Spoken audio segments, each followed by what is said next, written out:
Hi అండి, నమస్తే, welcome to my channel. ఇప్పటిదాకా మమ్మల్ని ఎంతగానో ఆదరించిన ప్రేక్షక మహాశయులందరికీ పేరు పేరున ధన్యవాదాలు. సో మేము ఈ మైల్ స్టోన్ని రీచ్ అయినందుకు సెలబ్రేషన్స్గా చికెన్ శాండ్విచ్ని అయితే ప్రిపేర్ చేయాలనుకున్నాం. So let's start. నేను ఇక్కడ ఒక పర్సన్కి సరిపోయేంత చికెన్ని తీసుకున్నాను. వాటిని చిన్న చిన్న ముక్కలుగా కట్ చేసుకొని బాగా శుభ్రంగా కడుక్కొని ఒక గిన్నెలోకి తీసుకొని జస్ట్ కొంచెం నీళ్లు పోసుకొని స్టవ్ మీద పెట్టుకోవాలి. మనకి చికెన్ అనేది ఫాస్ట్గా ఉడికిపోతుంది కాబట్టి నీళ్ళు అనేవి బాగా ఇనకనివ్వాలి చికెన్లోకి, అప్పుడు టేస్ట్ అనేది బాగుంటుంది. మనం ఈలోపు చిన్న చిన్న ముక్కలుగా కట్ చేసుకున్న ఆనియన్స్, ఒక మీడియం సైజ్ టొమాటోని చాప్ చేసి పెట్టుకోవాలి. అలాగే ఒక క్యారెట్ని గ్రేట్ చేసి పెట్టుకోవాలి.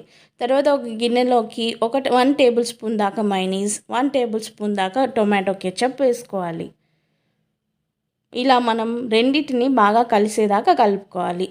తర్వాత మనం దీంట్లోకి ఆల్రెడీ కట్ చేసి పెట్టుకున్నాం కదా, టొమాటో, గ్రేట్ చేసిన క్యారెట్, అవి అన్నీ వేసేసి ఒకసారి బాగా కలిపేసుకొని దీంట్లోకి రుచికి సరిపడా కొంచెం ఉప్పు, కారాన్ని వేసుకోవాలి.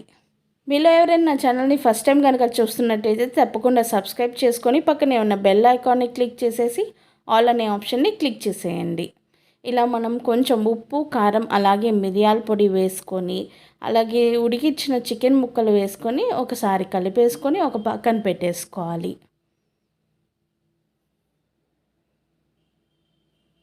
ఇది డైట్లో ఉన్న వాళ్ళకి చాలా హెల్ప్ఫుల్ అయ్యే ఐటమ్ అండి. చికెన్ శాండ్విచ్ అనేది ఒక 2 తిన్నా చాలా ఫిల్లింగ్గా ఉంటుంది. దీనికోసం నేను ఇక్కడ బ్రౌన్ బ్రెడ్ని యూస్ చేసుకుంటున్నాను. కావాలంటే మీరు మైదాతో ప్రిపేర్ చేసిన వైట్ బ్రెడ్నైనా యూస్ చేసుకోవచ్చు. బ్రెడ్ స్లైస్ మీదకి మనం ఆల్రెడీ కలిపి పెట్టుకున్న మిశ్రమం ఉంటుంది కదా, అది తీసుకు ఒక 2 స్పూన్ల వరకు ఫిల్ చేసుకుంటే సరిపోతుంది. తర్వాత దీని మీదకి ఇంకొక బ్రెడ్ స్లైస్ని పెట్టేసేసి ఒక ప్యాన్ని కానీ లేకపోతే కడాయిని కానీ తీసుకొని దాంట్లోకి నెయ్యిని కానీ లేకపోతే ఆయిల్ని కానీ వేసుకొని బాగా హీట్ చేయాలి. నెయ్యి హీట్ అయిన తర్వాత దాంట్లోకి మనం ఆల్రెడీ ఫిల్ చేసి పెట్టుకున్న బ్రెడ్ స్లైస్ని వేసి ఒకవైపు బాగా కాలనియాలి.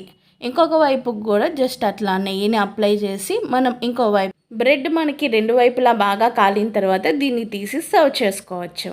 దీన్ని టొమాటో కెచప్తో సర్వ్ చేసుకుంటే అబ్బా భలే ఉంటుంది.